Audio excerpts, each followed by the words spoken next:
I'm Rubaya, good evening, and I'm presenting a paper on revisiting liberty in the age of majoritarianism. Now, this paper is divided into two parts. The former traces the history of liberty and defines what exactly it means, and looks at the contemporary definitions of liberty. So, Hobbes describes liberty as an absence of external impediments, and on Hobbes' view, any obstacle whatever is an impediment to liberty. But modern understanding has been generally that it is the minimization of state control and state interference. But to really understand the concept of liberty, we must first trace its history from the earliest known instance of it, which is the Sumerian civilization. So the scholar Muller describes Sumeria as the earliest of the civilizations of Near East, and Jane Postgate, another scholar, notes that the word amagi was used to denote the freeing of persons enslaved for debt. So when a document testified that one's debt was repaid, in some cases this was tantamount to affirming a person's status as a free citizen. People would often speak of a man freed from debt servitude as having been returned to his family. Now the word amagi literally translates to returning to your mother. And in the tablets discovered in 1870s, the word amagi was used to pay homage to King Urukagina, whom Muller describes as having been the first social reformer known to history. He became king when the citizens of Lagash in Mesopotamia revolted, threw off their hereditary dynastic rulers, and appointed him instead. In addition to cutting or abolishing many taxes, Urukagina developed a series of reforms that may represent the first instance of a judicial code and of a formal rule of law. Although no record of the code's exact content survives, some of its elements have been it obliged higher ranking citizens to pay in silver for what they purchased from people of lower ranks and established rights for widows and orphans. But by 1200, Western societies were progressing to a point where citizens were becoming less concerned about the rule of law as an antidote to anarchy and more concerned about the rule of law as an antidote to tyranny. The need for peacekeeping had evolved to a need to establish limits to the king's power to tax and to establish that no one is above the law. Magna Carta refers to a series of agreements issued in England in the beginning of 1215 that inspire modern constitutional law. It arose out of disputes between King John and the English baron regarding the extent rights of kings. And the Magna Carta essentially established that the king is bound by a rule of law.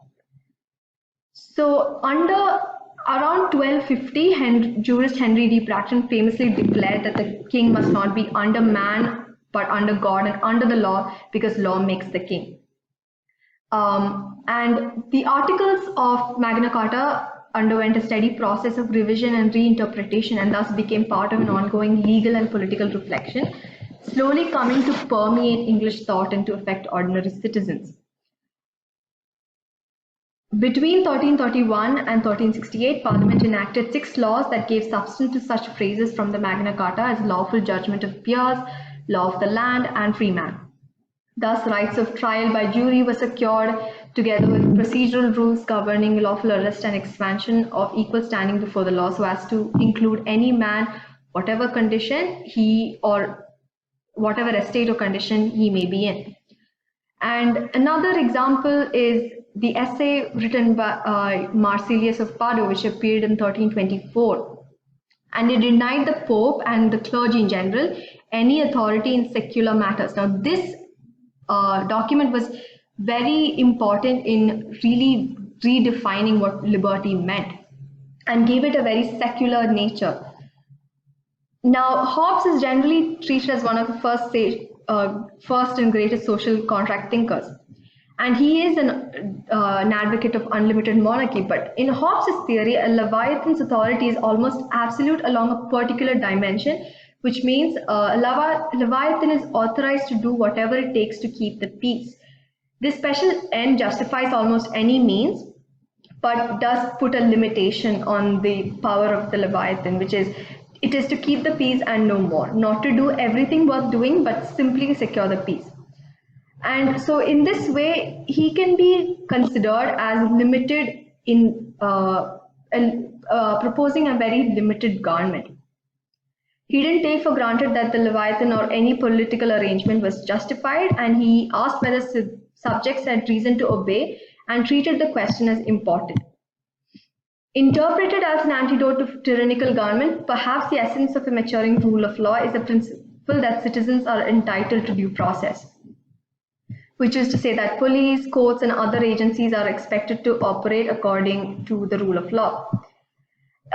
So in Western democracies, when we exalt democracy, what we mean is constitutional democracy, and the constitutional part is more important than the democracy part.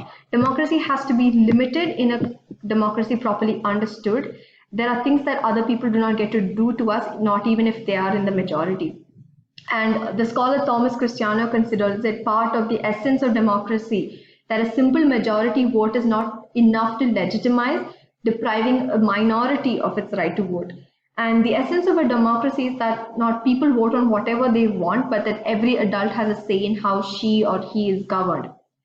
If we're not living in a worthwhile democracy, if some youths are not living in a democracy at all, if minorities do not have rights, which is to say, unless we have some constitutional protections. Individuals, as Paul Woodruff observes, the tyranny of the majority kills freedom as dead as any other form of tyranny. Moving on to my partner, who will now compare constitutionalism in the contemporary times. I'm Aishwarya Thorpe, and I'm the second part of our paper, which is majoritarianism.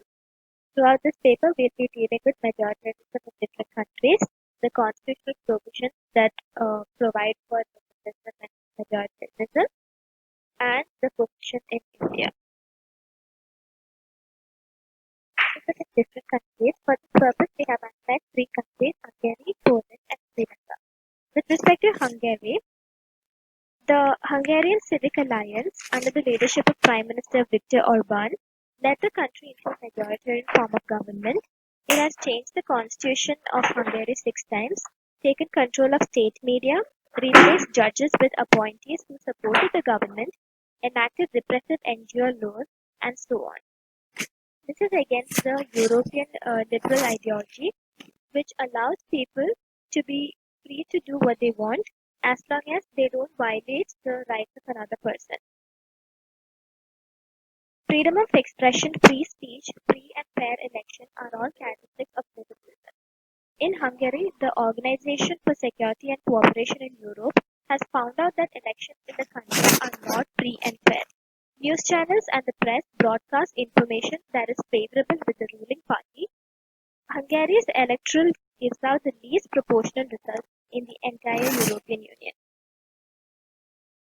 In Poland, we can see it moving towards a majoritarian form of government. This is a result of the formal system in place getting stronger and dissuading the opposition parties to oppose the policy changes brought about by the ruling government.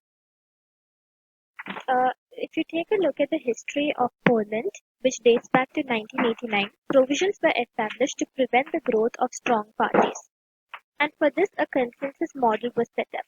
But now we can see that the power has been shifted to the office of the Prime Minister, who is part of the executive cabinet and uses the legislature as an extension of his powers. The power of private members to propose legislation was curtailed by the ruling party that banned their members from co-sponsoring bills with other party members. The aim of recorded voting was to decrease the power exercised by political leaders over their members, but now in assemblies we can see where there's a large volume of votes, the pressure created by constituent assembly is overshadowed by the ease with which party leaders can monitor the voting pattern of its members. The purpose of OLPR was to undermine parties to promote the independence of individual legislators. However, party leaders chose candidates who share the policy of the party and thereby did not require any disciplining. Sri was under the after it saw the rise of liberal democracy. Even though majority of the Sinhalese were Buddhists, Buddhism did not become the state religion. But during the mid-19th century, Buddhist fundamentalists arose with the Buddhists having feared that they were becoming minorities in their own country. Moreover, the Tamils excelled in competitive exams and got more opportunities to civil services owing to the fact that they had an upper hand in English language. When SWRD Bandarane came to power, he nurtured a polarizing campaign to make Sinhalese the sole language in civil service exams. This was the start of Sri Lanka slowly sliding into majoritarianism. The largest anti-Tamil riots broke out in 1983. The struggle saw the rise of the Liberation Tigers of Tamil Eelam, or the LTTE. The Tamils continued to face oppression, and the regime continued to pursue its intensively majoritarian attitude towards the Tamils. It was successful in overpowering the LTT in 2009. Liberty is of utmost importance in a democratic society, but it should not be absolute. The concept of personal liberty can be seen within the golden triangle of Article 19, 14, and 21. Article 21 provides that no person shall be deprived of his life and personal liberty except according to procedure established by law. According to A.V. Dicey, personal liberty means a person's right not to be subjected to imprisonment, arrest, or other physical coercion in any manner that does not admit of legal justification. In A.K. Gopalan versus State of Madras, it was held by the majority that personal liberty primarily meant freedom from any kind of physical restraint or coercion, including arrest and detention, which essentially consists in the freedom of movement and locomotion. This brings us to the conclusion that personal liberty does not merely mean freedom from bodily restraint, and it has been held by the Supreme Court of India through a plethora of cases that it is of utmost importance in man's pursuit for happiness. If we take a look at Sarat Singh's case, the court has held that right to personal liberty in the Indian Constitution includes the right of an individual to be free from restrictions or encroachments on his person, whether they are directly imposed or indirectly brought about by calculated measures. Article 19 of the Indian Constitution confers on the citizens of India the right to freedom of speech and expression, among other rights, but this is subject to reasonable restrictions that can be imposed by the state under Article 19, Clause 2. This can be in view of national security, sovereignty and integrity of India, public morality, decency, and so on. Article 14 provides that there should be equality of law for all persons and equal protection of law for all persons.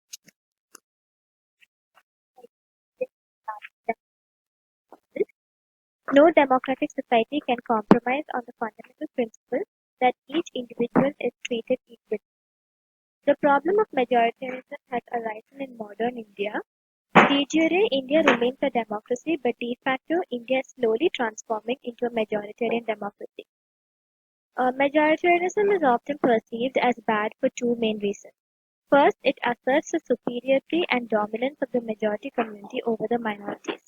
The consequence of a state practicing majoritarianism is that it would ignore and alienate certain sections of the population, and this ignites communal rights and strife because such an act leads to violation of individual rights. It is also against the principles of Universal Declaration of Human Rights. Secondly, it ignores the international experience, which shows that a perfect alignment of political, religious, or linguistic ideas is not possible. In a country like India, it is of utmost importance to achieve a peaceful balance between the different range of religions, lingual, and cultural diversity. Oppressing a particular community would be detrimental to national peace. Why is majoritarianism considered as bad for India? India is a politically, lingually, and culturally diverse nation. Political stability is necessary for the stability of the nation, and this is ensured through democracy. If elected representatives support and promote majoritarianism, it will hamper intellectual and political participation on the grounds of equality. Majoritarianism would result in accumulation of wealth in the hands of few and further deprivation of the deprived class. It increases anxiety and insecurity about what the future holds for the minority sections of the society. It further intensifies marginalization of religious and cultural minorities. To conclude, if one takes into consideration the life of Mahatma Gandhi, it requires immense amount of courage and dedication to fight against majoritarianism and to stand by the vulnerable people. What is best suited for India is pluralism and not majoritarianism. There must be equal protection and coexistence of different communities, language and culture. We must not deny our multiculturalism and uniqueness of having cultural and lingual diversity.